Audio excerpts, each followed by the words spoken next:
HSC ও সমমান পরীক্ষা অনির্দিষ্টকালের জন্য স্থগিত করা হয়েছে। বুধবার দুপুরে শিক্ষা মন্ত্রণালয়ের এক সংবাদ বিজ্ঞপ্তিতে কথা জানানো হয়। বিজ্ঞপ্তিতে বলা হয়, 11 আগস্ট থেকে এইচএসসি ও সমমানের পরীক্ষা অনুষ্ঠিত হবার কথা থাকলেও অনিবার্য কারণবশত তা স্থগিত করা হয়েছে এবং পরীক্ষার বিস্তারিত সময়সূচি পরবর্তীতে জানানো হবে।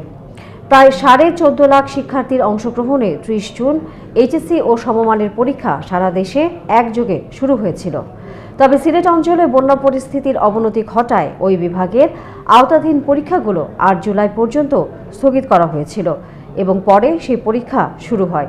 কিন্তু কোটা সংস্কার আন্দোলনকে কেন্দ্র করে সহিংসতার কারণে প্রথম দফায় 4 দিনে ও পরে আরও 4 দিনের এইচএসসি ও সমমানের পরীক্ষা স্থগিত করা হলো।